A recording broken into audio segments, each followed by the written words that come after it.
Bab 1001. Mengungkap kebenaran. Yanjing Union Medical College, Departemen Gawat Darurat. Sebagai rumah sakit terbaik di Huaxia, Rumah Sakit Union Medical College selalu sibuk, tidak peduli departemennya. Namun, Concorde jauh lebih sibuk dari biasanya hari ini. Mobil-mobil dengan plat nomor khusus yang berbeda melaju ke rumah sakit satu demi satu. Unit gawat darurat itu begitu penuh sesak sehingga setetes air pun tidak dapat melewatinya. Orang-orang berhamburan di mana-mana, sejauh mata memandang. Terlebih lagi, semua orang memasang ekspresi serius, seolah-olah sesuatu yang besar telah terjadi. Kedua perawat muda di meja resepsionis saling berpandangan. Suasana yang menindas membuat mereka berdua bahkan tak berani berbicara terlalu keras. Apa yang terjadi? Kenapa ada begitu banyak orang di sini? Menurut peraturan rumah sakit, ini seharusnya tidak diizinkan. Orang yang berbicara adalah seorang perawat berambut pendek. Ia menatap orang-orang yang berjalan di sekitar ruang gawat darurat dengan mata besarnya yang sendu. Saat berbicara, ekspresinya agak imut. Aku juga tidak tahu apa yang terjadi, tapi aku merasa orang-orang ini orang penting. Kita tidak boleh menyinggung mereka, begitu pula para pemimpin rumah sakit, kata perawat berambut panjang di sampingnya. Bagaimana kau tahu mereka semua orang penting? Apa karena mereka terlihat serius? Itu sebagian penyebabnya. Ini karena sesuatu yang disebut aura. Tidak bisa dipalsukan, kata perawat berambut panjang itu. Lihat keluar. Mobil-mobil yang diparkir di tempat parkir karyawan rumah sakit kita semuanya adalah mobil karyawan rumah sakit kita. Baru saja, semua mobil itu dibawa keluar. Semuanya diganti dengan mobil-mobil yang mengibarkan bendera merah dan Audi. Mereka pasti memberi ruang untuk mobil-mobil itu. Lihat plat nomor mereka. Warnanya berbeda dari biasanya. Tidak ada orang biasa yang bisa mengendarai mobil seperti itu. Itu benar, Kak Wang, Kak Wang. Perawat berambut pendek itu melambaikan tangannya dan memanggil wanita parubaya yang lewat. Wanita parubaya itu bernama Wang Lili. Ia adalah wakil kepala dokter Departemen Bedah Ortopedi Rumah Sakit Union Medical College. Ia bertugas di unit gawat darurat hari ini. Ada apa? Kalau ada yang mau ngomong, bilang aja cepat. Aku masih ada urusan, kata Wang Lili sambil membolak-balik rekam medis. Kak Wang, ada apa? Ada begitu banyak orang di sini pada saat yang bersamaan. Kenapa kamu tidak datang? Semuanya tampak luar biasa, kata perawat berambut pendek itu sambil bergosip. Sesuatu yang besar memang telah terjadi. Rasanya seperti seluruh langit runtuh. Hah? Apa maksudmu? Gosip adalah kodrat perempuan. Meskipun Wang Lili sudah mencapai level wakil direktur, ia tetap tidak kebal terhadap gosip. Sambil bersandar di meja konsultasi di depan, Wang Lili berbisik, biarkan aku katakan padamu, orang-orang yang berdiri di hadapanmu ini semuanya orang-orang penting. Kenapa mereka semua ada di sini? Banyak sekali. Mungkinkah salah satu pemimpinnya sakit? Tidak ada yang sakit, anak-anak mereka dipukuli. Saya baru saja menghubungi Direktur Liu. Yang paling serius sudah dikirim ke ICU. Singkatnya, masalah ini sudah cukup besar. Apakah ini nyata?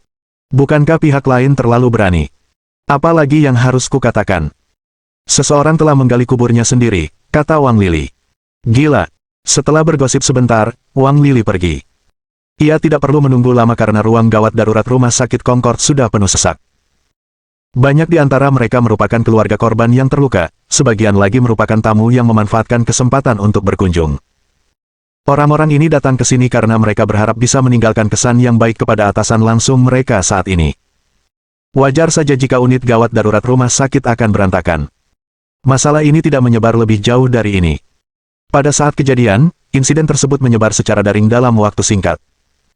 Namun, tak lama kemudian, semua video dan informasi relevan dihapus dari rak, dan tidak ada lagi berita tentangnya. Hal ini disebabkan berbagai portal web telah merasakan ada yang tidak beres tanpa adanya pemberitahuan dari departemen terkait. Berita semacam ini tidak bisa dilaporkan kepada orang luar.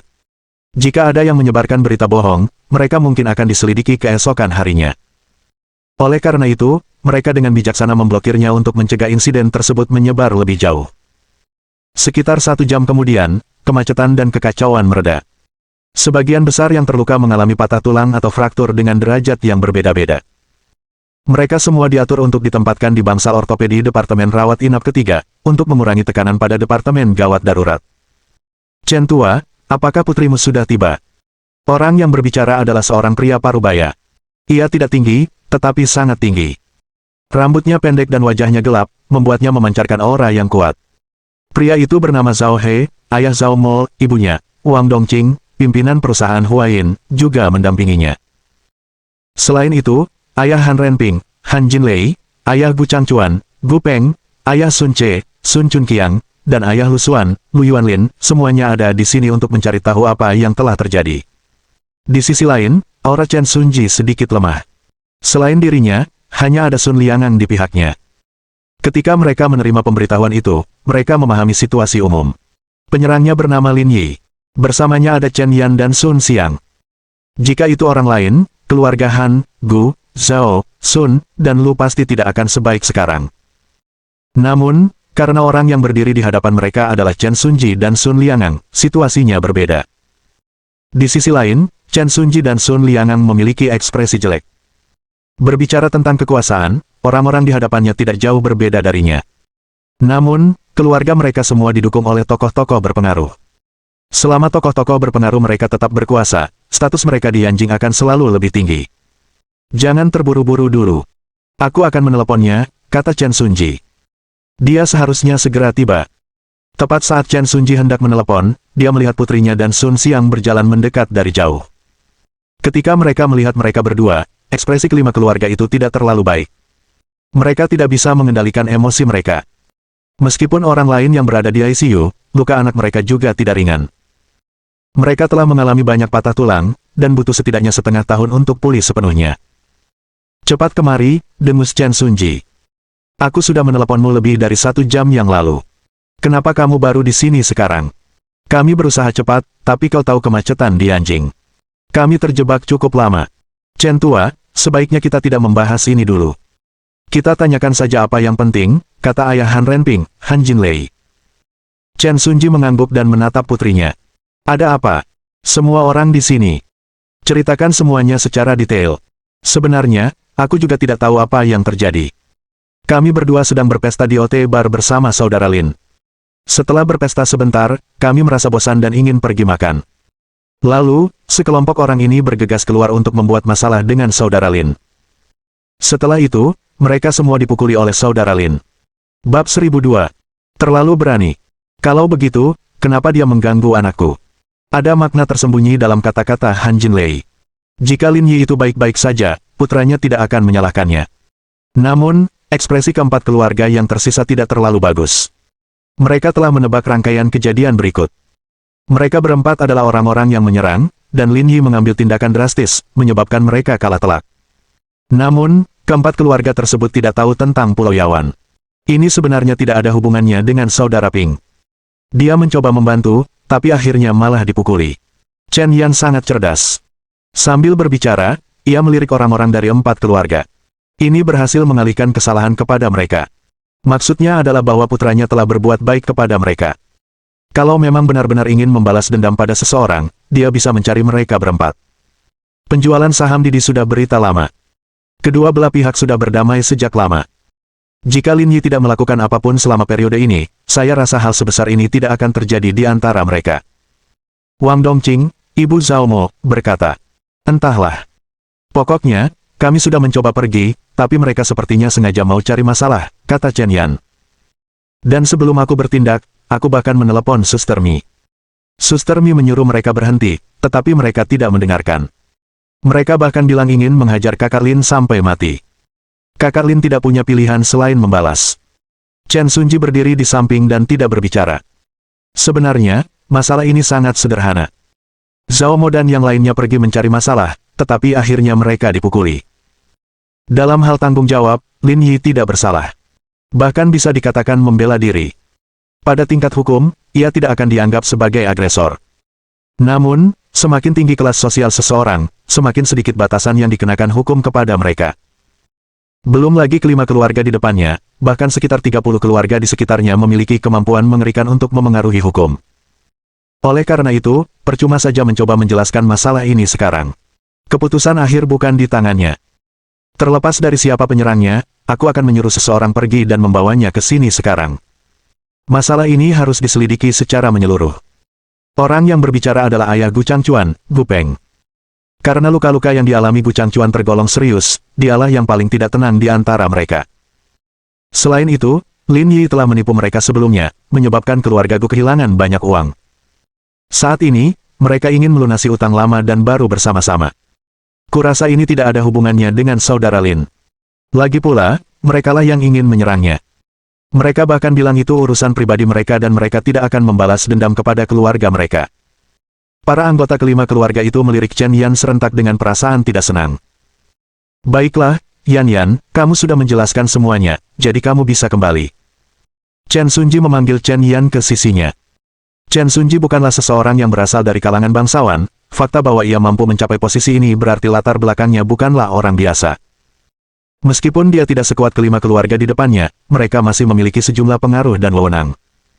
Oleh karena itu, menindas Chen Yan tidak mungkin dilakukan. Chen Yan juga sedikit cemas. Saudari Mi pulang naik pesawat pribadi. Sudah lama sekali, seharusnya dia sudah pulang sekarang. Mengapa dia belum ada di sini? Saudara Peng, tidak ada yang menginginkan hal sebesar ini terjadi. Mari kita tenang, kata Chen Sunji. Lagi pula, ini sudah menimbulkan kehebohan besar. Kita harus selesaikan masalah ini dulu. Aku tahu ini tidak baik, tapi ada begitu banyak orang yang terbaring di dalam rumah sakit. Kita harus menangani ini terlebih dulu. Petik 1. Saat berhadapan dengan Chen Sunji, ekspresi Gu Peng menjadi jauh lebih baik. Lagi pula, pria ini bukan orang yang bisa diremehkan. Setahu saya, orang bernama Lin Yi itu hanya seorang pengusaha. Dia tidak punya latar belakang apapun. Dia akan mudah dihadapi. Tidak perlu terlalu khawatir. Meskipun hanya ada sedikit wirausahawan selevel dia, hanya dengan beberapa dekrit saja kita bisa melahirkan 10 wirausahawan lagi seperti dia. Tidak ada yang perlu dikhawatirkan, kata ayah Lu Xuan, Lu Yuanlin. Lalu kenapa menunggu, kata ayah Sun Ce, Sun Chun Qiang. Saya akan menelepon dulu. Beberapa keluarga menyatakan pendiriannya, tetapi hanya keluarga Zhao yang tidak mengatakan apapun. Wang Dongqing sangat menyadari hubungan antara Lin Yi dan keluarga Liang. Sampai Liang Chunxiao dan Shen Sui muncul, masalah ini belum bisa diselesaikan. Hingga saat itu, tidak ada yang bisa berbuat apa-apa terhadap Lin Yi. Pak Sun, tenang dulu, kata Chen Sunji. Kita tunggu saja bagaimana keadaan yang lain. Pikiran Chen Sunji mirip dengan pikiran Wang Dongqing. Pada akhirnya, keluarga Liang harus menjadi pihak yang menyelesaikan masalah ini. Kalau tidak, semua yang mereka katakan akan sia-sia. Pada saat ini, langkah kaki yang berantakan terdengar. Chen Sunji memiringkan kepalanya dan melihat ke atas. Ia menyadari bahwa mereka berasal dari keluarga korban luka lainnya. Melihat orang-orang yang agresif dan tidak ramah ini, Chen Sunji merasa pusing. Meskipun orang-orang ini tidak seberpengaruh kelima keluarga ini, tidak satu pun dari mereka mudah dihadapi. Mereka semua memenuhi syarat untuk berbicara dengannya. Jika kakak Liang dan kakak ipar tidak datang, dia tidak akan sanggup menangani masalah ini sendirian. Ke-40 hingga 50 orang ini semuanya adalah anggota keluarga dari para korban luka. Sekarang dia sudah selesai dengan anaknya, dia siap untuk datang dan mengurusnya. Lin Yi, ada kabar terbaru. Apa kau sudah mengirim seseorang untuk menangkapnya? Orang yang berbicara adalah ayah Huang Mingyang, Huang Yongji. Sebelumnya di bar, Huang Mingyanglah yang memberitahu Gu Changchuan dan yang lainnya untuk membalas dendam pada Lin Yi. Belum. Penangkapannya masih dalam proses, kata Han Jinlei. Apa yang perlu diragukan? Hadapi saja langsung. Setelah mengatakan itu, Huang Yongji menatap Chen Sunji. Saudara Chen, saya tahu Yan memiliki hubungan baik dengannya, tetapi anak-anak kita semua pernah dipukuli. Cedera paling ringan di sini hanyalah gegar otak. Jangan ikut campur dalam masalah ini. Jika kita tidak menanganinya hari ini, berarti Huaxia adalah negeri yang tidak memiliki hukum. Masalahnya sudah cukup besar. Aku mengerti perasaanmu, tapi kurasa lebih baik menunggu dan melihat apa yang dipikirkan anak-anak ini setelah mereka bangun nanti. Pemikiran Chen Sunji sangat sederhana, ia ingin menunggu keluarga Liang menyelesaikan masalah ini. Singkatnya, ia akan menunda sebisa mungkin. Bagaimanapun, ia tidak mampu menangani masalah ini sendirian. Memikirkan hal ini, Chen Sunji mendesah dalam hati. Bocah Lin Yi itu benar-benar berani. Dia tahu identitas orang-orang ini, tapi dia masih berani bersikap begitu kejam. Dia benar-benar hebat. Saya rasa tidak perlu menunggu mereka, kata Han Jinlei. Chen tua, jangan ikut campur dalam masalah ini. Ini bukan urusanmu. Kami akan mengurusnya sendiri. Jika aku tidak membuatnya menghilang dari Huaxia, nama keluargaku bukan Han. Itu terlalu mudah baginya, kata Sun Chun Qiang, dia akan dikurung di sel sampai mati. Kita bicarakan ini nanti, kata Gu Peng. Kita tangkap dia dulu, biar dia tidak kabur. Ya, ayo kita lakukan sekarang. Petik 1. Tepat saat semua orang mengangkat telepon untuk melakukan panggilan, sebuah suara lembut terdengar. Apa hakmu melakukan ini? Bab 1003. Orang yang tak terduga. Mendengar suara itu, semua orang menoleh dan melihat ke arah suara itu. Wajah mereka langsung muram. Mereka melihat bahwa orang yang datang adalah Liang Ruoxu. Akan tetapi, dengan kekuatan Liang Ruoxu sendiri, seharusnya tidak akan pernah bisa menyebabkan orang-orang hebat ini menunjukkan reaksi seperti ini. Namun, Liang Chunxiao dan Shen Sui juga ada di sisinya. Dengan status dan pengaruh mereka di Yanjing, tidak ada yang berani mengabaikan mereka. Wang Dongqing diam-diam menghela nafas dan bergumam pada dirinya sendiri. Seperti yang diharapkan, mereka datang. Wang Dongqing diam-diam mengumpat dalam hatinya saat dia merapikan pakaiannya. Kakak Shen, kamu di sini. Wang Dongqing tidak menjabat tangan Shen Sui, melainkan menggenggam erat lengannya. Liang Chunxiao menghampiri dan berjabat tangan dengan semua orang yang hadir. Chen Sunji memperkenalkan beberapa orang yang tidak dikenalnya. Bagaimana kabar anakmu? Apa ini serius? Tanya Shen Sui khawatir. Ini tidak mengancam jiwa, tapi mereka semua mengalami patah tulang. Salah satunya dirawat di ICU. Kondisinya kurang baik. Anak ini, Lin Yi, terlalu kejam, kata Shen Sui. Semuanya, mari kita tenang sejenak. Saya punya beberapa proyek yang sedang dikerjakan, semuanya merupakan proyek-proyek kunci yang akan diselesaikan setelah tahun 2024. Mari kita bagi dan kerjakan bersama-sama. Kita semua berada di tim yang sama, jadi mari kita berkolaborasi. Identitas Liang Chunxiao dan Shen Sui memang luar biasa. Kemanapun dia pergi, orang lain akan mengaguminya. Namun, di hadapan orang-orang ini, mereka berdua tidak mempunyai pengaruh banyak. Terutama keluarga Han dan keluarga Gu. Kekuatan keluarga tersebut tidak jauh lebih lemah daripada keluarga Liang. Oleh karena itu, mereka tidak dapat menggunakan kekuatan mereka untuk menangani masalah ini. Mereka hanya bisa berusaha sekuat tenaga untuk menenangkan semua orang. Semua orang menatap Shen Sui. Dia jelas-jelas membantu Lin Yi. Kakak ipar, apa kau dekat dengan Lin Yi? Bahkan kau membelanya. Ini tidak perlu, kan? Tanya Han Jinlei. Keluarga kami punya hubungan dengan Lin Yi. Aku sudah dengar kejadiannya dari Little Mi. Lin Yi sebenarnya bukan orang yang bisa disalahkan.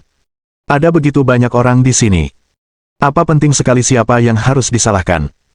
Han Jinlei berkata, di level kami, semua orang paham bahwa kami harus menanganinya dengan tepat. Kakak ipar, kata Gu Peng. Kalian tidak punya hubungan yang berarti dengannya. Kalian tidak perlu melindunginya seperti ini. Kita semua bagian dari kelompok kepentingan yang sama, sementara dia bukan siapa-siapa. Paman Gu, apakah kamu benar-benar akan mengabaikan semua alasan? Tanya Liang Ruoxu. Merekalah yang memulai ini. Mereka bahkan bilang ingin membunuh Lin Yi. Aku cuma mau tanya, kalau yang terbaring di dalam itu Lin Yi, gimana sikapmu? Xiaomi, apa yang kau katakan? Kata Liang Chunxiao, perhatikan statusmu. Jika orang yang terbaring di dalam adalah Lin Yi, aku tidak akan bersikap apa-apa, tapi aku tetap akan memberimu sedikit kompensasi. Tidak akan ada yang lain selain itu, kata Han Jinlei. Jangan bicara soal keadilan atau kejujuran. Kita semua bersih. Bagaimana mungkin kita bicara soal keadilan dan kejujuran dengan mereka yang membuat aturan? Nada bicara Han Jinlei sangat serius. Ini karena pengaruh Liang Ruoxu belum mencapai tingkat di mana dia memenuhi syarat untuk berbicara kepadanya dengan nada seperti itu. Baiklah, Mi kecil. Shen Sui memanggil Liang Ruoxu. Seperti kata pepatah, kepedulian membuat hati kacau. Tidak pantas baginya untuk berbicara saat ini. Selain itu, tidak ada cara untuk berunding dengan orang-orang ini. Dia harus mengeluarkan sesuatu yang substansial. Dengan kemampuan orang-orang ini di Yanjing dan bahkan di Tiongkok, akan sulit untuk menyelesaikan masalah ini kecuali mereka benar-benar termasuk dalam 3 tokoh teratas di Tiongkok. Semuanya, jangan cemas. Jika terjadi sesuatu, kita harus menyelesaikannya perlahan, kata Shen Sui. Masalah ini sudah menimbulkan kehebohan besar. Jika tidak ditangani dengan baik, kemungkinan besar akan ada hal-hal lain yang terungkap. Lebih baik berhati-hati. Perkataan Shen Sui menenangkan semua orang untuk saat ini. Namun, ini hanya sementara. Mustahil bagi mereka untuk menyerah mengejar Lin Yi. Pada saat yang sama, keluarga Liang dan keluarga Chen berdiri di pinggir. Kakak ipar, masalah Lin Yi sudah terlalu besar. Ini tidak mudah ditangani, kata Chen Sunji. Awalnya, ia berpikir dengan adanya saudara Liang dan iparnya di sini, orang-orang ini akan memberinya sedikit rasa hormat. Ia tidak menyangka mereka akan bersikap begitu tegas. Hal ini sesuai dengan harapan saya, kata Sensui. Mereka pasti akan melanjutkan masalah ini sampai tuntas setelah anak-anak mereka dipukuli hingga tulang mereka patah dan mereka mengalami gegar otak. Apakah benar-benar tidak ada ruang untuk negosiasi? Tanya Liang Ruoxu. Tentu saja ada ruang untuk negosiasi, tetapi sulit untuk mengatakan seberapa bermanfaatnya. Maksudmu mesin litografi? Benar sekali, kata Sensui. Proyek semikonduktor adalah bagian terpenting dari rencana 5 tahun ke-14. Mesin fotolitografi yang diam-diam dikembangkan Lin Yi adalah sesuatu yang dapat mematahkan monopoli. Jika hal-hal ini terbongkar, status Lin Yi akan meningkat dan pengaruhnya di antara rakyat akan mencapai tingkat yang belum pernah terjadi sebelumnya, sehingga tidak ada yang akan menyentuhnya. Jika Han Jinlei bersikeras untuk bergerak, itu sama saja dengan menantang masyarakat secara keseluruhan. Ini tentu saja pendekatan yang efektif, Liang Ruoxu mengangguk. Namun, mesin fotolitografi masih dalam tahap pengembangan rahasia. Bahkan saya sendiri tidak tahu sejauh mana perkembangannya, jadi tidak ada yang tahu seberapa bermanfaatnya, kata Sensui. Lagi pula, aku tidak tahu apakah Lin Yi bersedia mengeluarkan mesin fotolitografi saat ini, jadi kita harus melakukannya selangkah demi selangkah. Situasinya tidak terlihat optimis. Orang-orang ini tidak mudah dihadapi. Kurasa itu tidak akan terjadi, Chen Sunji menyuarakan pikirannya. Lin Yi diam-diam telah mengembangkan mesin fotolitografi untuk menyalip Mei Guo. Orang yang teliti seperti dia tidak akan merilisnya sebelum mesin itu terbentuk sempurna. Setelah mengatakan itu, Chen Sunji tersenyum. Aku bingung sekarang. Kalau Lin Yi berani melakukan ini, apa kartu asnya? Di mana keluarga Han? Saat Sensui dan yang lainnya tengah mendiskusikan sesuatu, seorang perawat berbisik dengan suara lembut. Orang-orang yang berdiri di sini semuanya orang penting. Dia tidak mampu menyinggung siapapun, jadi dia tidak boleh terlalu berisik. Itu aku, kata Han Jinlei. Laporan cedera pasien sudah keluar. Tulang rusuk dan lengannya retak dengan derajat yang bervariasi, dan ada juga gegar otak sedang. Jika pemulihannya baik, ia akan pulih sepenuhnya dalam waktu sekitar setengah tahun. Setengah tahun. Itu perkiraan yang konservatif. Kita harus mengamatinya lebih lanjut untuk memahami efek dan komplikasi selanjutnya. Han Jinlei mengumpat. Besok adalah hari ujian bagi Brigade Pengawal Pusat. Setelah apa yang terjadi, dia menyadari bahwa persidangan besok akan hancur. Dampak patah tulang dan gegar otak tidak terukur. Dampaknya pada keluarga Han bahkan lebih tidak dapat diterima. Perawat muda itu begitu ketakutan hingga tak berani bicara. Ia hanya berdiri di samping. Aku tidak mau menunggu lagi. Aku akan menelepon sekarang. Kalau aku tidak berurusan dengannya malam ini, nama keluargaku bukan Han. Di bawah pimpinan Han Jinlei, yang lainnya juga tidak lagi siap menunggu lebih lama lagi. Kemarahan yang terkumpul di hati mereka telah mencapai tenggorokan mereka. Saudara Han, jangan gegabah, Liang Chunxiao melangkah maju dan berkata. Penatua Liang, jangan hentikan aku. Masa depan putraku telah dirusak olehnya. Tak seorang pun bisa berkata apa-apa hari ini. Han Jinlei telah mencapai tahap ini, dan yang lainnya tidak berbeda. Emosinya yang baru saja stabil, langsung meluap-luap karena laporan medis. Pada saat ini, tidak jauh dari koridor, sosok anggun berjalan mendekat dan berkata dengan acuh tak acuh. Semuanya, tenang. Kita bisa bicara. Bab 1004. Qin Ying Yue tiba. Mendengar suara ini, semua orang tanpa sadar menoleh. Mereka semua sangat ingin tahu siapa yang berwenang mengatakan hal-hal seperti itu di rumah sakit ini. Wanita itu tinggi, setidaknya 175 cm, bahkan Liang Ruoxu lebih pendek darinya. Dia mengenakan celana panjang hitam berkaki lebar. Sulit untuk memastikan mereknya, tetapi karena kakinya lurus dan ramping, celana itu terlihat sangat cocok untuknya. Untuk bagian atas tubuhnya, ia mengenakan mantel krem dengan kera beludur putih bergaris-garis hitam.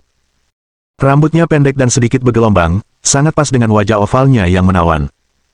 Namun, ia mengenakan topeng, yang hanya memperlihatkan matanya. Meskipun begitu, ia tetap sangat cantik.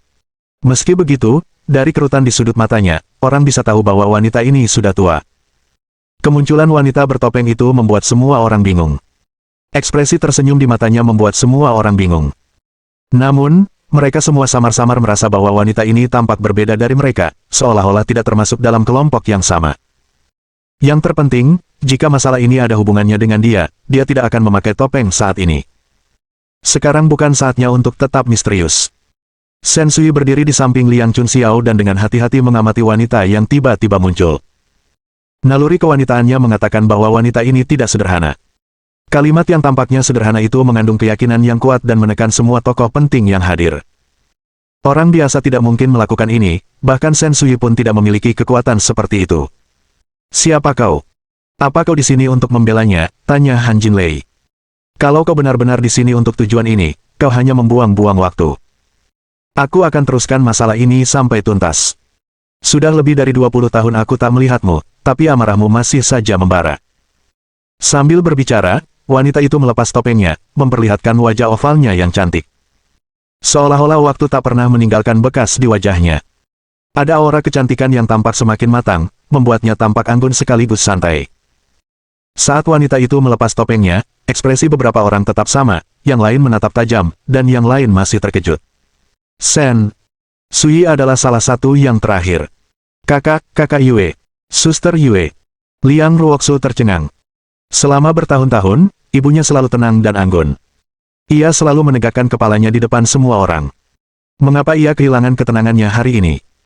Liang Ruoxu ingin bertanya apa yang sedang terjadi, tetapi ketika dia melihat ayahnya, dia menyadari bahwa ekspresinya juga sangat tidak wajar. Liang Ruoxu merasakan ada sesuatu yang tidak beres, dan dia melirik yang lain. Han Jinlei, Gu Peng, dan yang lainnya juga sama. Namun, yang anehnya, banyak orang yang berekspresi tenang, seolah-olah tidak mengetahui apapun tentang orang yang ada di hadapannya. Sui, aku sudah bertahun-tahun tidak bertemu denganmu. Selama itu, kamu terus menjadi lebih baik. Aku benar-benar tidak bisa bersaing denganmu. Bagaimana mungkin? Aku lebih rendah darimu. Shen Sui berjalan mendekat dan memeluk wanita yang tiba-tiba datang berkunjung. Liang Ruoxu melihat ibunya menangis. Ayah, siapa orang ini? Apa hubungannya baik-baik saja dengan ibu? Wus. Liang Chunxiao menarik napas dalam-dalam. Namanya Qin Yingyue. Dia sahabat ibumu saat itu. Oh. Liang Ruoxu tidak mengerti. Dari kelihatannya, sepertinya mereka sudah lama tidak bertemu. Memang, mereka tidak bertemu satu sama lain selama lebih dari 20 tahun. Lebih dari 20 tahun. Liang Ruoxu tiba-tiba merasa sedikit iri dengan persahabatan mereka di masa itu. Meskipun bukan saudara atau memiliki hubungan langsung, setelah lebih dari 20 tahun tidak bertemu, mereka masih bisa berpelukan dan menangis setelah bertemu. Hubungan seperti ini sungguh murni dan berharga. Namun, setelah insiden besar seperti itu, belum saatnya bagi mereka untuk bersatu kembali, kata Liang Ruoxu.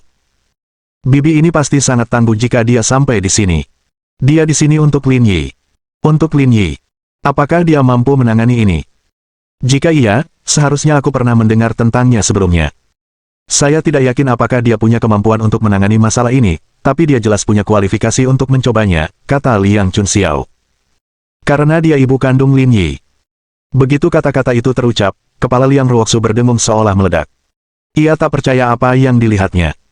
Di dalam hatinya, kenyataan bahwa Lin Yi adalah seorang yatim piatu sudah tertanam kuat di benaknya. Dia bahkan tidak peduli dengan kenyataan bahwa dia tidak memiliki orang tua.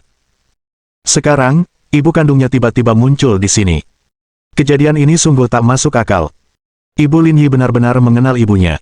Rasanya seperti fantasi. Fakta bahwa ibunya bisa menjadi wanita muda tertua di keluarga Liang membuktikan bahwa keluarga nenek dan kakeknya memiliki status yang sangat tinggi di kota Yanjing. Karena wanita ini bisa berteman dengan ibunya dan bahkan menjadi saudara-saudara dengannya, itu berarti keluarganya pasti sangat mengesankan. Faktor yang paling menarik adalah dia mengenal Lin Yi, dan begitu pula ibunya. Kalau mereka tidak melihatnya dengan mata kepala sendiri, tidak akan ada seorang pun yang mempercayainya. Seperti yang diduga, kehidupan nyata benar-benar lebih absurd daripada drama. Saudara Liang, apakah dia Qin Yingyue yang memikat banyak tuan muda di kota Yanjing saat itu? Tanya Chen Sunji tak percaya. Ia bahkan sedikit bersemangat. Tidak salah lagi. Bahkan kakak iparmu pun mengenalinya, kata Liang Chunxiao sambil tersenyum. Tapi aku juga cukup terkejut dia muncul di saat seperti ini. Benar sekali. Chen Sunji mendesah. Saat itu, dia adalah sosok paling menonjol di kota Yanjing. Setelah bertahun-tahun, pesonanya tidak luntur sama sekali. Apa yang kau bicarakan, canda Liang Chunxiao? Yan masih di sini. Jangan bicara omong kosong. Ayah, kenapa aku merasa ada sesuatu yang terjadi di antara kalian berdua? Tanya Chen Yan curiga. Dulu, ayahmu juga pengagum bibi Qinmu. Jumlah orang yang mengejar bibi Qinmu bisa membentuk garis dari cincin kedua sampai cincin keenam. Dulu, ayahmu punya fotonya dan menaruhnya di samping bantalnya setiap hari. Dia benar-benar menyebalkan. Batuk, batuk, batuk. Chen Sunji berdeham beberapa kali. Kakak Liang, apa yang kau bicarakan? Apa kau ingin aku tidak bisa tidur di rumahku sendiri malam ini? Haha, itu semua sudah berlalu. Kakak iparku tidak akan sekecil itu. Sementara keduanya berbicara, Liang Ruoxu memperhatikan ekspresi orang lain. Ia menyadari bahwa ketika mereka mengetahui identitas perempuan ini, ekspresi semua orang menjadi tidak wajar. Perasaan itu tak terlukiskan, terkejut, terkagum-kagum. Liang Ruoxu memikirkannya dan merasa bahwa kata-kata ini tidak cukup untuk menggambarkan ekspresi mereka. Di wajah orang-orang itu ada sedikit kesan rendah diri dan kerinduan menyedihkan akan sesuatu yang tidak mungkin tercapai. Pada saat itu, Liang Ruoxu akhirnya memahami pesona wanita itu sebenarnya. Bahkan setelah lebih dari 20 tahun, mereka masih bereaksi terhadap kehadirannya seperti Paman Chen. Ketika melihatnya, mereka semua tercengang, tidak dapat melepaskannya. Keterikatan masa lalu yang masih melekat, hingga kini, masih menjadi obsesi yang tak terhapuskan di hati mereka. Butuh seseorang yang benar-benar luar biasa untuk membuat begitu banyak orang yang sangat menghormati diri mereka sendiri masih tidak melupakannya setelah 20 tahun, dan bahkan merindukannya siang dan malam. Bab 1005. Lin Yi juga punya ayah. Baiklah, jangan menangis dulu. Aku masih ada urusan. Qin Yingyue menepuk punggung Shen Sui dan memisahkan mereka. Meskipun Shen Sui menangis, air mata orang dewasa tidak sederas air mata anak muda. Terlebih lagi, seseorang di level Shen Sui dapat mengendalikan emosinya dengan sangat baik dan dengan mudah menghapus air matanya. Shen Sui berdiri di samping Qin Yingyue. Qin Yingyue memandang orang-orang yang hadir dan berkata, "Saya di sini hari ini terutama untuk membicarakan Lin Yi. Dia putra saya. Saya minta maaf atas namanya. Saya harap semua orang tidak menaruh dendam padanya." Begitu kata-kata itu diucapkan, semua orang yang hadir menjadi pucat karena ketakutan. Tak seorang pun menyangka Lin Yi adalah putranya. Berita ini sungguh mengejutkan. "Yingyue, kita sudah bertahun-tahun tidak bertemu. Logikanya, karena kamu sudah bicara, kita harus menghargaimu. Tapi, dia sudah keterlaluan kali ini. Kita benar-benar tidak bisa menyetujui ini," kata Han Jinlei. "Bukannya kami picik. Kamu bisa pergi ke Bangsal untuk melihat situasi mereka. Masa depan putraku hancur karenanya. Bagaimana aku bisa melupakannya?" Qin Yingyue tidak terganggu dengan penampilan Han Jinlei yang garang dan kuat.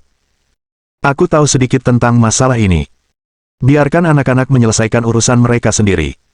Lagi pula, sebelum kita bertindak, mereka sudah sepakat bahwa apapun hasilnya, mereka akan menanggungnya sendiri. Jika kau melanjutkan ini sekarang, itu akan dianggap tidak sopan. Kamu juga dari keluarga besar. Kamu harus mengerti bahwa di level kami, melakukan hal seperti ini tidak masuk akal."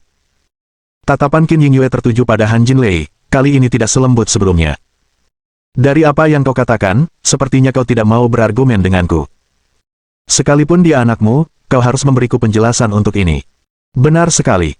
Setelah insiden sebesar ini, mustahil kita bisa begitu saja melupakannya hanya karena satu kalimat darimu." Meskipun pengaruh Qin Yingyue tetap bertahan selama 20 tahun terakhir, di mata para petinggi ini, ia tetaplah seorang wanita. Sekalipun dulunya ia sangat cantik dan berbakat di ibu kota, ia tidak mampu membuat semua orang melupakan masalah ini. Pada saat ini, ekspresi Liang Ruoxu menjadi tegang. Dia mengira kemunculan Qin Yingyue akan mampu membalikkan keadaan, tetapi ternyata dia terlalu berharap. Orang-orang ini tidak berniat berhenti. Apa yang harus dia lakukan selanjutnya? Tidak seorang pun tahu bagaimana hal-hal akan berkembang. Melihat selusin orang di koridor, ekspresi Qin Yingyue tetap tenang. "Saya, Qin Yingyue, seorang wanita. Ditambah dengan kemunduran keluarga Qin, saya memang tidak memiliki kemampuan atau kualifikasi untuk membuat kalian menyelesaikan masalah ini secara damai." Tak seorang pun berkomentar. Meskipun mereka mengagumi Qin Yingyue sebelumnya, setelah bertahun-tahun, mereka telah memulai keluarga sendiri dan memiliki anak. Keluarga mereka sendiri adalah hal terpenting bagi mereka. Mereka tidak akan menyerah hanya karena penampilannya. "Meskipun aku tidak memiliki kemampuan untuk menangani masalah ini, jangan lupa bahwa Lin Yi juga memiliki seorang ayah," kata Qin Yingyue. "Jika kamu bersikeras, aku bisa meminta Lin Jingsan kembali dan berbicara denganmu tentang hal ini." Lin Jingsan. Mendengar tiga kata ini, Han Jinlei dan yang lainnya gemetar ketakutan. Sikap mereka tidak lagi sedominan sebelumnya. Kamu pergi bersama Lin Jingsan saat itu." "Benar sekali," kata Qin Yingyue. "Dia tidak mati. Dia masih hidup dan sehat. Lin Yi adalah putranya. Jika kau terus menyelidiki masalah ini, dia akan melapor." Liang Ruoxu berdiri di samping dan mengamati ekspresi orang banyak. Mereka mencintai Qin Yingyue tetapi tidak bisa mendapatkannya. Lalu, ketika mereka mendengar kata-kata Lin Jingzan, mereka menjadi takut. Saya sudah menyampaikan semua yang perlu disampaikan terkait masalah ini. Saya yakin semua orang tahu apa yang harus mereka lakukan sekarang. Saya tidak menindas orang dengan kemampuan saya. Saya hanya ingin semua orang melakukan segala sesuatunya sesuai aturan. Anak-anak itu bermain-main. Jika orang dewasa ikut campur, itu akan melanggar aturan. Setelah mengatakan itu, Qin Yingyue membungkuk sedikit dan berkata dengan lembut. Selain itu, saya harap semua orang bisa merahasiakan apa yang terjadi hari ini. Saya tidak ingin siapapun selain kalian tahu bahwa saya kembali. Qin Yingyue tersenyum sambil menatap yang lain. Ia menanggapi ancaman itu dengan enteng, lalu berbalik dan pergi. Pada saat yang sama, Shen Sui melirik Liang Chunxiao dan Liang Ruoxu, yang mengikuti mereka keluar dari rumah sakit. Angin malam sedikit dingin, tetapi membawa bau yang berbeda. Berdiri di pintu, Qin Yingyue menatap Liang Chunxiao sambil tersenyum. Pada akhirnya, Sui kita diculik oleh orang jujur sepertimu. Liang Chunxiao tersenyum. Kau tidak bisa berkata begitu. Karismakulah yang membuatnya tertarik. Shen Sui memutar bola matanya ke arah pria di sampingnya, wajahnya penuh kebahagiaan. Ayo cari tempat duduk. Qin Yingyue menyisir rambutnya dan melihat arlojinya. Sudah larut. Kalian harus pulang dan istirahat lebih awal. Aku ada urusan lain nanti, jadi aku tidak akan membuang-buang waktu kalian. Kalau ada apa-apa malam ini, kita tunda saja. Bukan hanya di kota Yanjing, tapi di seluruh Huaxia. Aku, Shen Sui, akan membawamu pergi. Siapa yang berani membantah? Presiden Shen, Anda semakin mendominasi. Ayo pergi.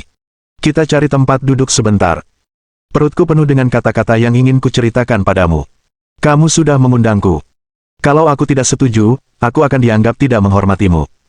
Mereka bertiga masuk ke dalam Audi AS milik Shen Sui, dan Liang Ruoxu menjadi pengemudinya. Bu, kita mau kemana? Mata air panas yang dibungkus air. Hah, mandi. Tentu saja, jawab Shen Sui. Kafe adalah tempat untuk anak-anak, tidak cocok untuk kami, tambah Shen Sui. Liang Ruoxu tidak mengerti mengapa mereka lebih suka berbicara di tempat seperti ini. 40 menit kemudian, Liang Ruoxu berkendara ke Water Rapat Hot Springs, tempat Lin Yi sebelumnya mengajukan kartu anggota. Tepat saat dia keluar dari mobil, dia melihat sebuah Mercedes-Benz Maybach melaju keluar. Liang Ruoxu minggir dan hendak melaju ketika Maybach tiba-tiba berhenti di jalurnya. Pintu belakang terbuka dan seorang pria parubaya bergegas keluar dari mobil. Orang ini adalah bos dari Water Rapat Hot Springs, Zhao Hengdong. Presiden Shen, Anda di sini. Zhao Hengdong berdiri di pintu belakang dan berkata dengan sopan. Liang Ruoxu. Pelanggan tetap. Bab 1006. Penolakan Liang Ruoxu. Sepertinya Presiden Zhao juga ada di sini. Shen Sui menurunkan kaca jendela dan menjawab. Dia tidak berniat keluar dari mobil. Saya baru saja selesai rapat dengan para karyawan, kata Zhao Hengdong. Saya akan mengatur agar mereka membersihkan area itu sekarang. Tidak perlu repot-repot. Tinggalkan saja saunanya. Oke. Aku akan mengaturnya sekarang. Zhao Hengdong segera memberi instruksi kepada pengemudi untuk memberi jalan agar mobil Shen Sui dapat masuk. Dari segi penampilan saja, Lin Yi masih kalah dari Shen Sui. Ketiganya memasuki Water Rapat Hot Springs dan berendam di sumber air panas itu sebentar sebelum menuju sauna. Ketika mereka tiba, Liang Ruoxu melihat ada puluhan buah, teh, dan minuman di dalamnya. Bahkan sake ala Sunrise Landis pun disiapkan. Mereka sungguh perhatian. Ketika mereka tiba di meja, Liang Ruoxu menuangkan 2 cangkir teh sebelum mendorong cangkir lainnya ke arah Qin Yingyue. Bibi Qin, minumlah teh. Dalam sekejap mata, bertahun-tahun telah berlalu. Ruoxu sudah tumbuh begitu besar, kata Qin Yingyue penuh emosi. Aku ingat kita bahkan pernah bertunangan saat masih kecil. Wajah Liang Ruoxu memerah. Ia menyesali kenyataan bahwa takdir sedang mempermainkannya. Tanpa Jiqingyan dalam gambar, dia dan Lin Yi mungkin benar-benar bersama. Namun, hubungan mereka saat ini tidak jelas.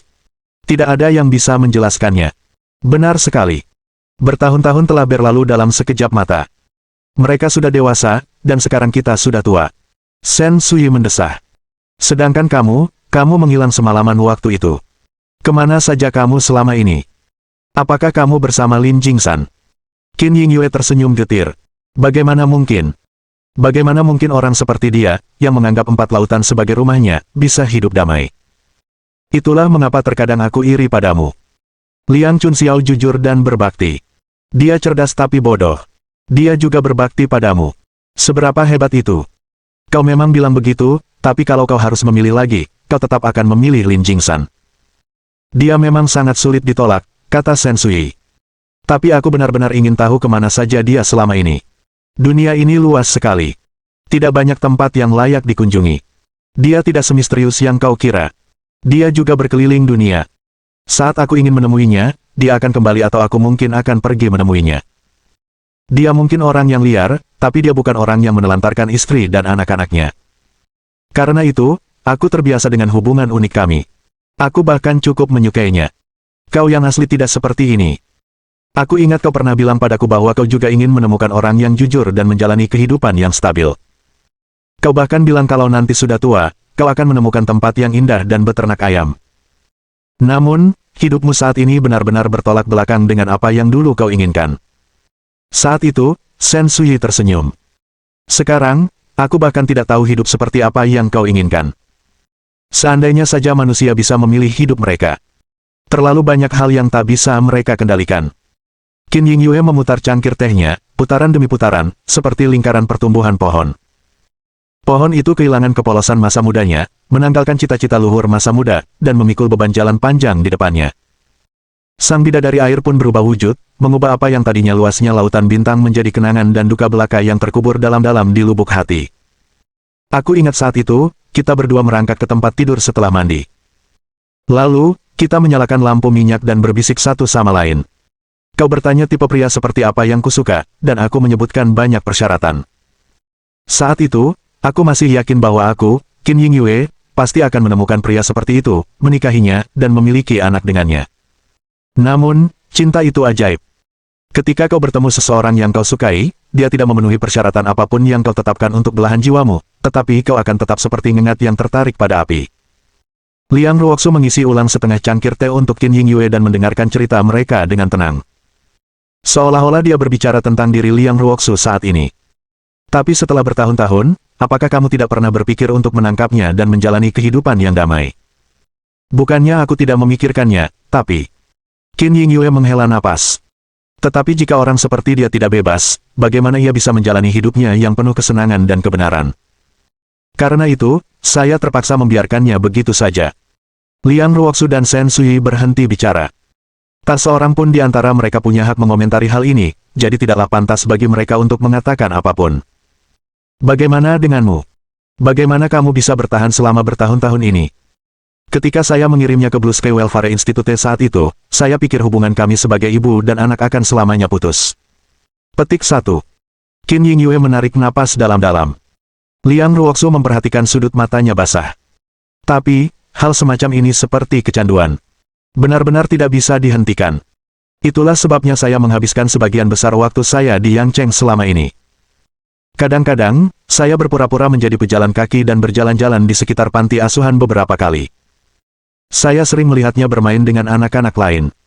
Tangan Liang Ruoxu yang memegang cangkir teh bergetar. Ternyata setelah seorang wanita menjadi ibu, ia bisa begitu merendahkan hatinya. Ternyata selera saya bagus. Kakak perempuan di panti asuhan memperlakukannya dengan sangat baik. Meskipun terkadang dia dipukuli, itu semua salahnya sendiri. Setelah bertahun-tahun, nilai-nilainya menjadi lebih baik, jadi saya puas. Tapi aku ingat dia pergi ke Zonghai setelah lulus kuliah. Apa kamu juga pergi ke Zonghai setelah itu? Ya, kata Qin Yingyue. Tetapi setelah dia mulai kuliah, saya tidak lagi terlalu mengkhawatirkannya. Kadang-kadang, aku pergi jalan-jalan. Kalau senggang, aku mengunjungi ayahnya. Kalau bosan, aku mengunjunginya. Beberapa tahun terakhir ini, aku sering menghabiskan waktu bersama mereka berdua. Melihat senyum bahagia di wajah Qin Yingyue, Liang Ruoxu tidak dapat menahan perasaan rendah diri. Meskipun menjalani kehidupan seperti itu, ia masih bisa merasakan kebahagiaan. Betapa lembutnya ia. Kalau begitu, pertumbuhannya dalam setengah tahun terakhir dan kenaikan mendadaknya di Zonghai pasti karena kalian berdua, kan? Jika kau berpikir seperti itu, berarti kau meremehkan putra kami, Lin Yi, jawab Qin Yingyue. Ayahnya hanya milik dunia, dan kau tahu kemampuanku dan aku tak bisa dibandingkan denganmu. Jika dia tidak cocok untuk bisnis, bagaimana mungkin dia bisa mencapai semua ini, lanjut Qin Yingyue. Dia memulai bisnis sebesar ini sendirian. Sensui berkata dengan heran, aku selalu berpikir kau membantunya secara diam-diam. Bagaimana mungkin? Aku bahkan tidak pernah berpikir untuk membuatnya mengambil jalan ini, kata Qin Yingyue. Tetapi saya menduga dia memperoleh kekayaan pada suatu titik, dan kemudian secara bertahap mulai membangun bisnisnya dari sana. Kecerdasannya persis sama dengan Lin Jingsan. Bahkan mungkin melampaui ayahnya. Tentu saja. Lagi pula, dia putra kita, kata Qin Yingyue. Lihatlah dirimu. Kau tidak lagi rendah hati. Putriku masih di sini, tapi aku tidak pernah memujinya seperti ini. Ruoksu juga luar biasa, tapi dia tidak sepertimu. Kepribadiannya sangat mirip dengan ayahnya. Liang Ruoksu mengutuk dalam hatinya, jika aku sepintar ibuku, aku tidak akan membiarkan putramu melakukan apa yang diinginkannya. Bab 1007. Mungkin mereka berdua akan bertemu lagi. Lalu apa rencanamu untuk masa depan? Apa kau hanya akan berkeliaran seperti ini? Mereka berdua orang baik, dan saya senang bisa bertemu mereka berdua, kata Qin Yingyue. Tapi dia tetap anakmu. Petik 1. Keduanya adalah ibu dan mengerti betapa pentingnya anak bagi mereka. Dia memang anakku, tapi aku hanya melahirkannya dan tidak membesarkannya. Aku tidak berhak meminta terlalu banyak, kata Qin Yingyue. Semuanya baik-baik saja. Tapi menurutku, Liang Ruoksu membuka mulutnya, tetapi ragu-ragu. Dengan kemampuan dan kecerdasan Lin Yi, seharusnya tidak sulit baginya untuk menemukanmu atau mencari tahu tentangmu. Aku percaya itu. Dia putraku, kata Qin Yingyue sambil tersenyum. Tapi dia masih belum berniat melakukannya. Aku merasa dia tidak terlalu peduli pada kita, jadi aku tidak akan memaksanya. Liang Ruoksu diam saja dan diam-diam mengisi ulang cangkir tehnya. Ia bisa mendengar ketidakberdayaan dalam kata-kata Qin Yingyue. Jika dia punya pilihan, dia mungkin tidak akan seperti ini. Bahkan orang yang tidak berperasaan seperti dia saja merasa sungkan, apalagi orang yang lembut hati seperti wanita ini. Kalau begitu mulai sekarang, kamu akan pergi kemanapun Lin Yi pergi, kan? Tanya Sensui. Kurang lebih, kata Qin Yingyue, aku sudah sangat tua, tapi aku tidak punya karir sepertimu. Aku tidak punya banyak hal untuk dilakukan selain ini. Bagaimana dengan keluarga Qin? Tanya Sensui. Dulu, keluarga Qin sangat marah padamu dan Lin Jingsan. Kedua paman Lin Yi ditindas oleh Lin Jingsan, menyebabkan keluarga Qin merosot tajam. Ketegangan tak kunjung mereda bahkan setelah bertahun-tahun. Jika mereka tahu tentang Lin Yi, mungkinkah mereka akan bertindak berlebihan? Mungkin, tapi sulit dikatakan, kata Qin Yingyue. Dia punya peran dalam kemerosotan keluarga Qin, tapi apa yang terjadi sebelumnya terutama kesalahan mereka. Kurasa Jingsan tidak bisa disalahkan. Sama seperti yang terjadi hari ini. Qin Yingyue berkata, orang-orang ini memang salah sejak awal. Mereka berdua hanya melakukan apa yang perlu mereka lakukan. Jika keluarga Qin bertemu Lin Yi suatu hari dan benar-benar bertarung dengannya, dan Lin Jingsan tidak ada di sisimu, apa yang akan kamu lakukan? Saya tidak berpikir. Qin Yingyue tertawa. Saya rasa anak saya tidak akan kalah. Keluarga Qin lebih rendah dari anak saya. Liang Ruoksu diam-diam mengamati Qin Yingyue, menyadari pendiriannya yang teguh dalam hal prinsip. Ia mempertahankan perspektifnya sendiri, bahkan ketika berurusan dengan anggota keluarganya sendiri. Memang, semakin lembut seseorang, semakin sulit menjinakkannya. Selama bertahun-tahun, ia hidup damai berkat kegigihannya. Tapi apakah kamu tahu sesuatu tentang situasi Lin Yi saat ini? Kurasa dia punya sebidang tanah di tempat bernama Desa Kebahagiaan. Dia membuat kolam ikan dan beternak babi. Benar-benar merepotkan, kata Qin Yingyue, bingung harus tertawa atau menangis. Bukan itu yang kumaksud. Dia di sini untuk berpartisipasi dalam persidangan Brigade Garda Pusat, kata Sensui. Dengan levelnya, tidak akan jadi masalah baginya untuk lulus ujian. Apakah Anda punya pendapat tentang ini? Tidak, jawab Qin Yingyue. Aku tidak bisa mengendalikan mereka berdua, tapi ku dengar dari ayahnya bahwa tempat seperti Brigade Garda Pusat penuh dengan formalisme. Masih dipertanyakan apakah dia bisa terbiasa tinggal di Brigade Garda Pusat. Jantung Liang Ruoksu bergetar. Brigade Garda Pusat adalah tempat formalistis. Orang macam apakah ayah Lin Yi? Ku dengar Brigade Garda Pusat menjalankan berbagai macam misi khusus dan sangat berbahaya. Apakah kamu nyaman dengan ini? Aku tidak bisa berbuat apa-apa meskipun khawatir. Aku tidak bisa mengendalikannya, kata Qin Yingyue. Jika dia benar-benar masuk Brigade Garda Pusat, mereka berdua mungkin masih akan bertemu di masa depan. Ini cukup menarik untuk dipikirkan. Kau sungguh hebat. Aku sama sekali tak bisa menandingi pikiranmu, kata Sensui sambil tersenyum. Dulu, banyak orang yang mencoba merayumu. Banyak dari mereka dari Universitas Tsinghua dan Universitas Yan. Tidak ada yang sepadan. Hanya Lao Liang yang tipeku. Benar. Liang tua memang orang baik.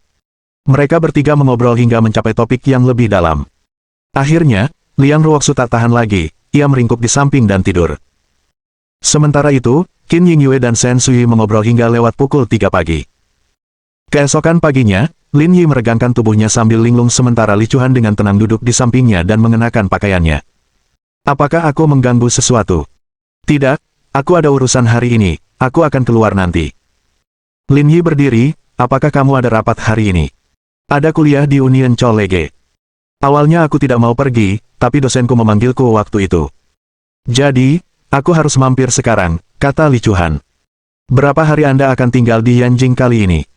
Sulit untuk mengatakannya, kata Lin Yi, bagaimana denganmu? Kapan kamu akan kembali? Saya seharusnya kembali setelah kuliah hari ini, tapi saya punya janji dengan Nanan dan yang lainnya malam ini. Kurasa aku baru akan pulang besok. Pesawat pribadiku sudah di bandara, kamu bisa naik pesawat itu besok. Tidak perlu. Rumah sakit akan mengganti biaya tiket pesawatku. Li Chuan tersenyum dan berkata, kamu bisa menabung. Haha, bagus sekali, kata Lin Yi, aku titip mobil Chen Yan untukmu. Lebih nyaman kalau dikendarai di sini. Li Chuan menggelengkan kepalanya. Kamu menyetir, aku bisa naik taksi, lagi pula, Nanan dan Ying Ying punya mobil. Mereka bisa mengantarku kemanapun aku mau. Petik 2.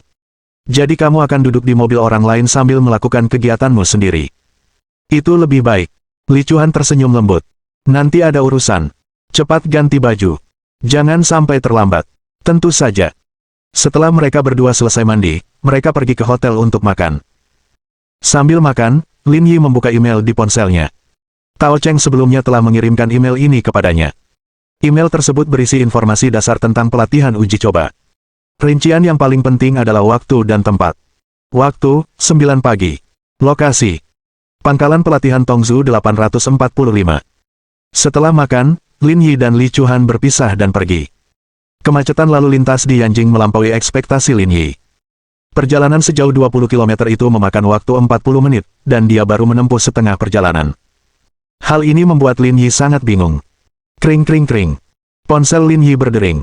Ternyata Tao Cheng yang menelepon. Kita akan berkumpul. Kamu di mana? Lalu lintas Yanjing sangat menyebalkan. Butuh lebih dari 40 menit untuk menempuh jarak hanya 10 km lebih sedikit.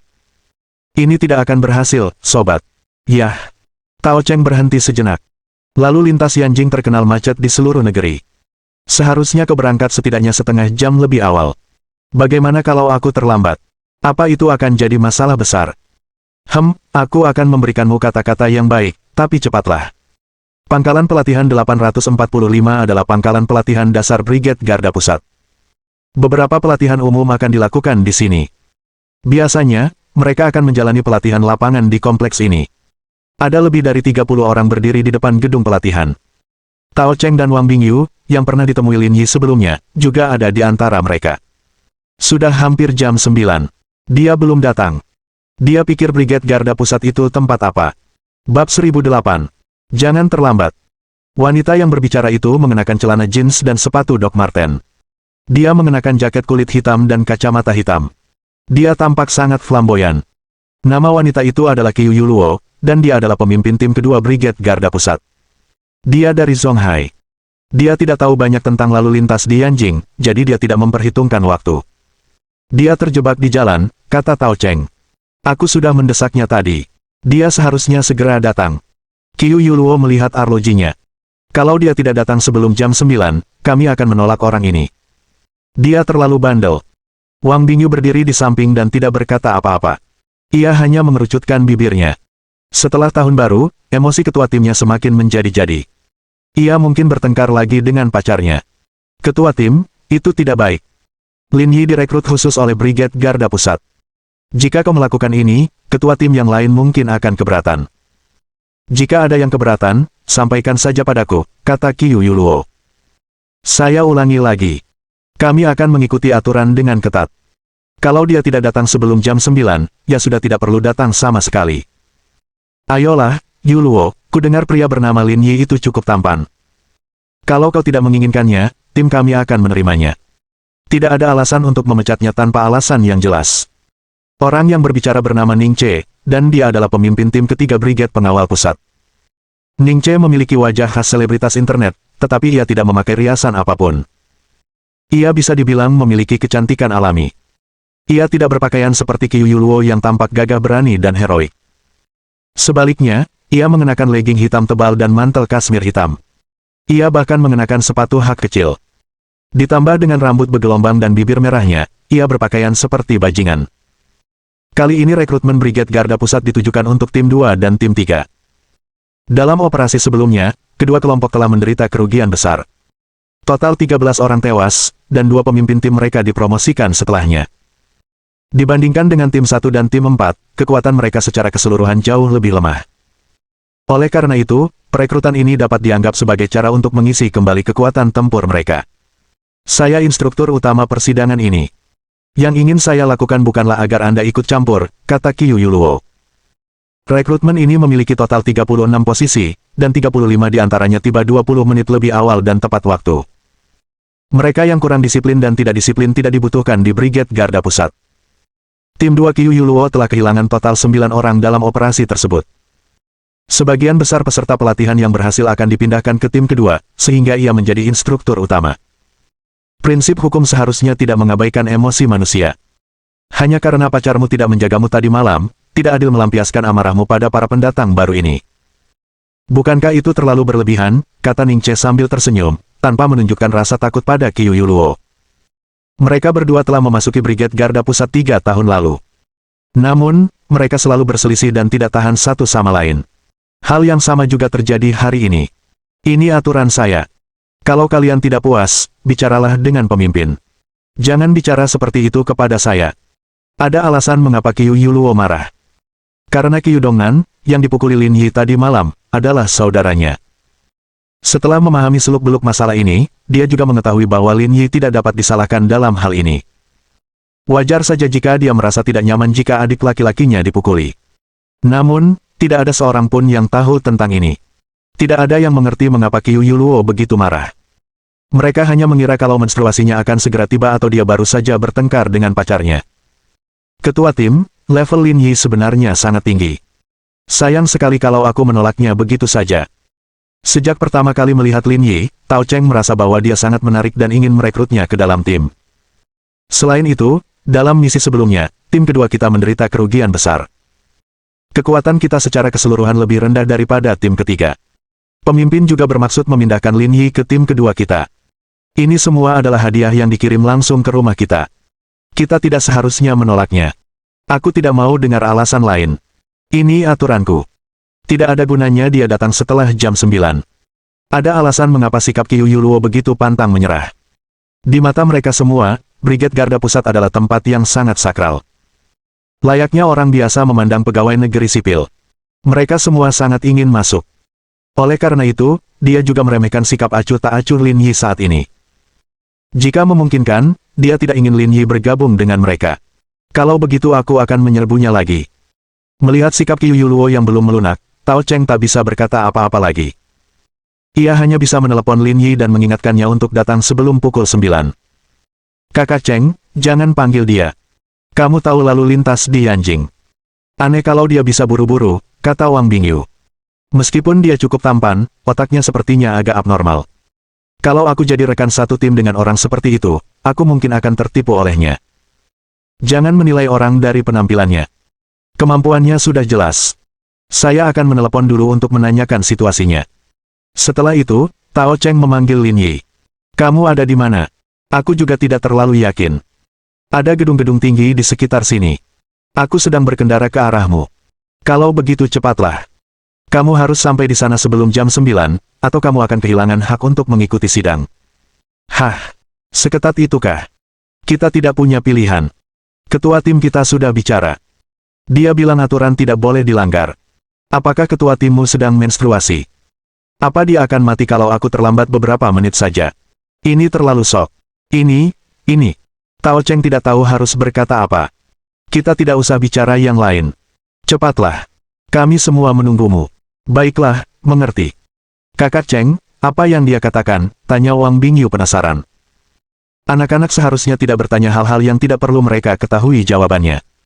Jangan bilang dia mengatakan sesuatu yang berlebihan. Sudah ku bilang jangan menyelidiki. Kenapa masih bertanya? Tao Cheng merasa jika ketua timnya mengetahui isi percakapan tadi, dia mungkin akan mengamuk. Aku tidak mau menunggunya lagi. Ayo kita mulai sekarang, kata Qiu Yuluo. Masih ada 5 menit lagi. Bagaimana kalau kita menunggu sedikit lebih lama? Tidak perlu. Bahkan jika aku memberinya 5 menit lagi, dia tidak akan datang. Sikapnya bahkan tidak mendasar. Kenapa aku harus menerimanya? Jangan bilang begitu. Kita berdua baru saja berkomunikasi lewat telepon. Seharusnya dia bisa datang tepat waktu. Jangan coba-coba membesar-besarkannya. Aku juga tahu betul kondisi lalu lintas di Yanjing. Akan jadi keajaiban kalau dia bisa sampai tepat waktu. Ledakan, ledakan, ledakan. Tepat saat Qiu Yuluo hendak meneruskan tegurannya, dia tiba-tiba mendengar deru mesin. Selanjutnya, semua orang tanpa sadar menoleh dan melihat ke arah pintu masuk. Ia menyadari sebuah Audi sedang melaju ke arah mereka. Debu dan asap mengepul ke segala arah. Mobil itu melaju sangat cepat, setidaknya 80 mil per jam. Ini tidak lambat mengingat mereka berada di kota. Semua orang bertanya-tanya siapa yang mengemudi begitu cepat. Ini adalah pangkalan latihan percobaan Brigade Garda Pusat. Kurang ajar sekali. Beberapa detik kemudian, Lin Yi menghentikan mobil di depan Tao Cheng dan perlahan keluar. Jam 9 kurang 3 menit, aku tidak terlambat. Bab 1009. Anak ini benar-benar garang. Kamu sudah di sini. Tao Cheng tercengang. Agak tidak percaya. Saya baru saja menelepon Anda, dan Anda bilang butuh lebih dari 40 menit untuk menempuh setengah jarak tersebut. Bagaimana Anda bisa sampai di sini hanya dalam waktu 10 menit lebih? Karena ketua timmu sakit jiwa. Dia memaksaku datang sebelum jam 9, jadi aku menerobos 10 lampu merah. Puff. Ning Che, yang berdiri di samping, tidak dapat menahan tawa terbahak-bahak. Apa aku terlalu belak-belakan? Ketua timmu tidak ada di sini, kan? Qiu Yuluo, Tao Cheng. Bukan hanya anggota resmi Brigade Garda Pusat saja, bahkan orang-orang yang menunggu untuk menjalani persidangan di bawah pun semuanya menyeringai terkejut. Apa yang dilakukan anak ini? Sekalipun dia tidak tahu siapa orang yang berdiri di depannya, dia tidak boleh bicara tanpa berpikir, kan? Bukankah dia ingin bergabung dengan Brigade Garda Pusat? Setelah melewati begitu banyak lampu merah, kamu seharusnya kehilangan SIM-mu. Sebelum Qiu Yuluo meledak, Tao Cheng mengganti topik pembicaraan. Tidak apa-apa. Itu bukan mobilku. Pada akhirnya, itu tidak akan terlacak kembali ke mobilku. Apakah itu benar-benar ide yang bagus? Apa salahnya? Bukankah pantas mengendarai mobil orang lain saat melakukan hal-hal seperti ini? Baiklah, asalkan semuanya berjalan lancar, kata Tao Cheng sambil tersenyum, mencoba meredakan kecanggungan. Begitu tiba, ia sudah menghina ketua timnya. Kini, Tao Cheng harus memikirkan cara untuk meredakan situasi. Ning Che memandang Lin Yi sambil tersenyum, berpikir bahwa anak ini cukup menarik. Jika dia bisa merekrutnya ke dalam timnya, dia tidak hanya akan bisa melawan Qiu Yuluo bersamanya, tetapi dia bahkan mungkin bisa melakukan sesuatu yang tidak pantas. Membayangkannya saja sudah menyenangkan. Maaf, Anda terlambat semenit, jadi Anda kehilangan hak untuk mengikuti sidang. Silakan kembali. Perkataan Qiu Yuluo begitu dingin sehingga semua orang yang hadir tercengang. Dia jelas datang sesuai waktu yang ditentukan, tetapi Anda mengatakan dia terlambat. Bukankah dia menyalahgunakan jabatannya untuk membalas dendam? Siapa kamu? Kamu tidak bisa mencabut hakku untuk menjalani persidangan. Kamu pasti sakit jiwa. Lin Yi, jaga kata-katamu, dia adalah pemimpin tim kedua dari. Lin Yi bergumam dalam hatinya, ini benar-benar kacau. Kemasi barang-barangmu dan pergi. Brigade Garda Pusat tidak menyambutmu. Ketua tim Qiu, itu agak keterlaluan. Dia jelas datang 3 menit lebih awal. Apa hakmu mengatakan dia terlambat, kata Ning Che. Ada jam di atas kepalamu. Cari sendiri. Pada balok di depan pintu gedung terdapat sebuah jam, tetapi fungsinya lebih bersifat dekoratif daripada penunjuk waktu sebenarnya. Oleh karena itu tidak terlalu akurat. Menurut jam ini, dia memang terlambat. Namun pada kenyataannya, ini tidak adil. Namamu Lin Yi, kan? Tanya Ning Che. Apakah kamu pernah berkencan dengannya sebelumnya? Apakah kamu memperlakukannya dengan buruk, sehingga dia sangat tidak senang padamu sekarang? Lin Yi terdiam. Apakah semua wanita di Brigade Garda Pusat begitu ganas? Apakah dia tidak peduli dengan apa yang dikatakannya? Ketua tim, tenanglah. Tao Cheng menarik Qiu Yuluo kembali. Ada begitu banyak orang di sini. Kalau kalian berdua berkelahi, situasinya akan buruk. Lagi pula, ketua tim masih di atas. Kalian harus hati-hati. Aku tidak mau repot-repot dengannya, kata Qiu Yuluo dingin. Kamu salah paham. Lin Yi menatap Ning Che. Penampilannya tidak sesuai standar saya. Harga pasarannya 800 yuan per malam, dan saya bahkan bisa menawar untuk harga yang lebih murah. Selera saya tidak seburuk itu. Tao Cheng.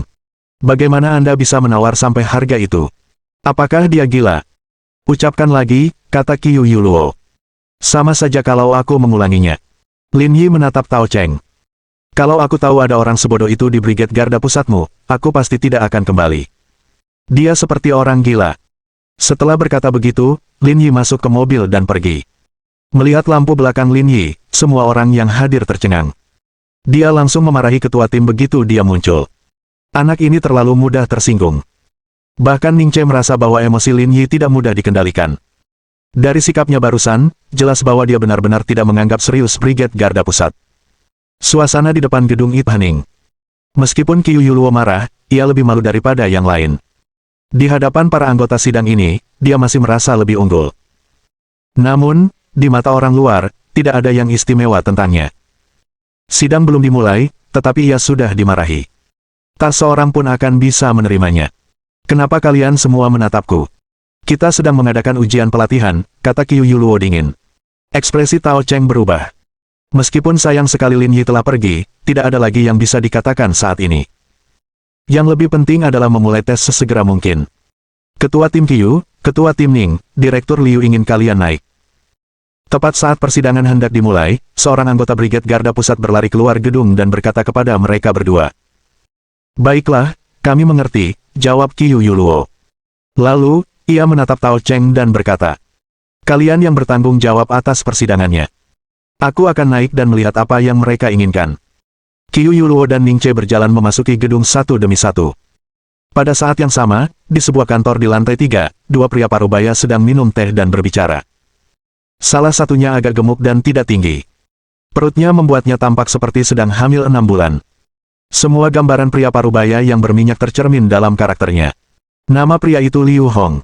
Meskipun penampilannya biasa saja, identitasnya tidak buruk. Dia jelas merupakan sosok yang kuat.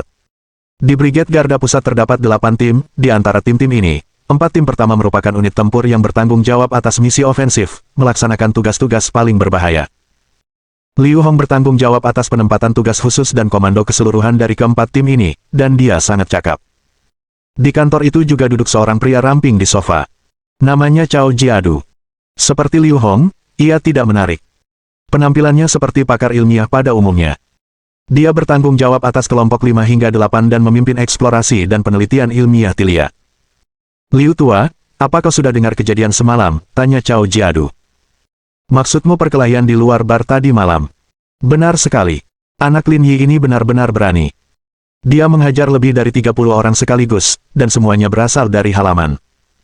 Orang biasa tidak akan melakukan hal seperti itu. Kalau bukan karena keluarga Liang, akan sangat sulit untuk menghentikannya. Mengenai masalah yang menyangkut Qin Yingyue, semua orang akhirnya mencapai konsensus dan tidak mengungkapnya, memperlakukannya sebagai rahasia yang mereka simpan sendiri. Beberapa hal memang dimaksudkan untuk disayangi dalam hati dan tidak pantas untuk dibagikan kepada orang luar. Oleh karena itu, orang luar hanya mengetahui rincian yang dangkal tetapi tidak menyadari situasi yang sebenarnya. Siapa bilang sebaliknya? Tapi anak ini sungguh mengesankan, aku mulai sedikit mengaguminya. Bab 1010. Beranikah kau bilang dia orang biasa? Kali ini kau menemukan harta karun, kata Cao Jiadu. Dengan kemampuannya, tidak akan sulit baginya untuk lulus ujian ini. Dia akan menjadi prajuritmu mulai sekarang. Rasanya cukup menyenangkan. Selain Wang Mian waktu itu, aku sudah lama tidak melihat orang seperti itu di Brigade Garda Pusat. Aku jadi sedikit bersemangat hanya dengan memikirkannya. Teh yang mana, yang mau kau kirimi dia? Dengan levelnya, kedua pemimpin tim pasti akan bertarung untuknya. Aku akan memberikannya ke tim 2, kata Liu Hong. Di misi sebelumnya, tim 2 menderita banyak korban. Sebagai perbandingan, tim 3 lebih baik. Kalau sudah waktunya, aku akan meyakinkan Ning Che. Itu tidak akan jadi masalah besar. Direktur Liu, Direktur Cao. Setelah masuk, mereka berdua menyapa masing-masing kepala secara terpisah, tetapi postur dan nada bicara mereka relatif santai. Mereka seperti teman dan tidak memiliki banyak aturan. Sudah jam 9, sidang seharusnya sudah dimulai sekarang. Qiu Yuluo mengangguk. Sudah dalam proses. Seharusnya ada seseorang bernama Lin Yi di sini. Bagaimana perasaan kalian berdua tentang dia? Keduanya sedikit terkejut. Mereka tidak menyangka Liu Hong akan bertanya secara spesifik tentang Lin Yi. Ning Che cukup pintar untuk tidak mengatakan apa-apa. Dia tidak melakukan ini sendiri, jadi dia tidak perlu menjelaskan apapun. Dia terlambat, jadi saya mendiskualifikasi dia dan dia pergi, kata Qiu Yuluo. Didiskualifikasi. Liu Hong juga sangat terkejut. Saya tadi ada di dekat jendela dan melihatnya masuk. Sepertinya dia tidak terlambat. Aku tidak mengikuti waktu di ponselku, tapi mengikuti jam di pintu, kata Qiu Yuluo dengan tenang. Dia terlambat semenit, jadi saya mendiskualifikasinya. Omong kosong. Liu Hong membanting meja, ekspresinya marah. Bel pintu berbunyi 5 menit lebih cepat, apa kau tidak tahu ini? Qiu Yuluo mengangguk. Aku tahu, tapi menurutku dia orang biasa saja. Sikapnya juga bermasalah. Brigade Garda Pusat tidak membutuhkan orang seperti itu. Biasa saja. Tidak perlu orang seperti itu, tanya Liu Hong. Apakah ini alasan Anda mendiskualifikasi dia dari persidangan? Ning Che menoleh ke kiri dan ke kanan dan merasa suasana hati bosnya sedang agak buruk. Apakah ada alasan untuk marah seperti itu? Qiu Yuluo adalah murid kesayanganmu. Ya, jawab Qiu Yuluo. Ada begitu banyak orang di Garda Pusat. Brigade, jadi dia bukan satu-satunya kandidat. Petik 2. Ayo, aku akan tunjukkan betapa biasa dia. Liu Hong mengarahkan komputernya menghadap mereka berdua. Ada aplikasi video di sana. Judul videonya berbunyi. Acara realitas bertahan hidup luar ruangan pertama di dunia, Man vs Wild, telah meledak dengan film-film pengantarnya. Mereka berdua agak bingung. Kenapa dia menunjukkan ini pada mereka? Liu Hong membuka video dan menggulir ke pukul 1:08. Qiu Yuluo dan Ning Che tanpa sadar melebarkan mata mereka karena mereka melihat Lin Yi dalam video. Pada saat ini, Lin Yi berjalan hati-hati sambil memegang belati taktis di tangannya sambil melihat sekeliling dengan saksama. Tiba-tiba, pemandangan berubah. Mereka terkejut melihat seekor buaya sepanjang 2 meter perlahan mendekatinya. Dia tidak akan membunuh buaya, kan? Tanya Ning Che. Teruslah menonton. Tak lama kemudian, pertanyaan mereka terjawab. Karena mereka melihat Lin Yi memegang belati dan mengambil inisiatif untuk menyerbu ke arah buaya. Kemudian, mereka melihat pemandangan yang tak terlupakan. Lin Yi mencengkeram rahang buaya dan mencabik-cabiknya. Ning Che mengumpat, mencabik-cabik buaya dengan tangan kosong. Keterlaluan. Petik 1. Menurutmu adakah anggota tim di bawah yang punya kemampuan untuk melakukan ini? Bahkan kamu mungkin tidak bisa melakukannya. Ini pasti gimmick tim produksi, kata Qiu Yuluo. Mereka pasti melakukan ini demi rating penonton. Kali ini aku akan berdiri di pihaknya, kata Ning Che sambil menunjuk Qiu Yuluo. Kita bahkan tidak bisa menonton acara televisi yang realistis saat ini. Terlalu banyak acara palsu di luar sana. Kurasa buaya itu sudah dirusak. Alasan mengapa Ning Che berkata demikian adalah karena dia tidak yakin apakah dia mempunyai kemampuan untuk melakukan hal ini sendiri. Dia dan Qiu Yuluo sudah mencapai level D, sangat mustahil bagi orang biasa seperti dia yang belum menjalani pelatihan profesional untuk melakukan hal ini. Saat Lin Yi membunuh buaya, kekuatan tempurnya hanya kelas E dari segi teknik bertarung saja, dia tidak sebanding dengan mereka berdua. Namun, Lin Yi memiliki kelebihan lain selain kekuatan tempurnya sendiri. Kepadatan tulang, refleks otot, fisik yang sempurna, dan sebagainya. Di bawah peningkatan sifat-sifat ini, kekuatan yang meletus dalam sekejap bukanlah sesuatu yang dapat dibandingkan dengan mereka berdua. Namun, mereka berdua tidak tahu tentang kelebihan Lin Yi. Selain itu, memang ada masalah penyuntingan berat dalam program-program televisi modern. Wajar saja jika mereka tidak mempercayainya. Kamu terlalu banyak berpikir, kata Liu Hong. Setelah melihat video ini, saya menelepon kepala stasiun. Bagian ini bukan bagian dari rencana rekaman mereka, dan tidak ada yang salah dengan buaya itu. Lin Yi membunuh buaya itu dengan kemampuannya sendiri. Dengan baik. Setelah mengonfirmasi berita ini, ekspresi mereka menjadi sangat tidak wajar. Kalau saja video itu tidak dirusak, maka orang bernama Lin Yi ini sangatlah mengerikan. Tapi saya mendiskualifikasinya. Kalau begitu, temukan dia, kata Liu Hong tegas. Qiu Yuluo, biar ku katakan padamu, kau harus pergi mencarinya atau kau harus pergi. Hei, Pak Tua Liu, tenanglah. Kamu sendiri yang membesarkan mereka semua. Jangan marah begitu, Cao Jiadu mencoba menenangkan. Justru karena aku membesarkan mereka, aku berkata begitu, kata Liu Hong begitu marah hingga dia menghentakkan kaki di tempat. Mereka benar-benar mendiskualifikasinya tanpa alasan. Jika masalah ini terbongkar, bukankah orang-orang akan berpikir bahwa Brigade Garda Pusat menyalahgunakan kekuasaan kita? Mereka akan berpikir kita tidak mematuhi aturan sama sekali. Bos Liu, ada konflik yang cukup serius di antara mereka berdua. Agak sulit bagimu untuk memintanya melakukan ini, kata Ning Che sambil tersenyum. Yuluo tidak menginginkannya, tapi aku menginginkannya. Aku akan mencarinya. Aku orang yang keras kepala dan tidak takut dipermalukan. Mengapa kamu ikut bersenang-senang, kata Liu Hong. Tim 2 hampir kehabisan orang. Kalau aku serahkan Lin Yi ke kalian, tim 2 bisa-bisa tutup. Setelah mengatakan itu, Liu Hong menatap Qiu Yuluo dan berkata, aku berbicara padamu. Apakah kau mendengarku? Qiu Yuluo menjawab dengan acuh tak acuh dan berbalik untuk pergi. Melihat tidak ada lagi kesempatan untuk membela diri, Ning Che mengerucutkan bibirnya dan berjalan keluar juga. Di luar gedung, Qiu Yuluo menatap Tao Cheng ketika dia turun dan bertanya. Berapa nomor kontak Lin Yi? Mohon dukungan dari omom ante-ante sekalian, buat subscribe atau sharekan novel Mimin ke Facebook kalian, agar channel Mimin bisa terus berkembang. Dengan begitu, Mimin bisa lebih semangat untuk up novel seru lain ke depannya. Buat teman-teman yang sudah subscribe dan sharekan novel Mimin, Mimin ucapkan terima kasih sebanyak-banyaknya.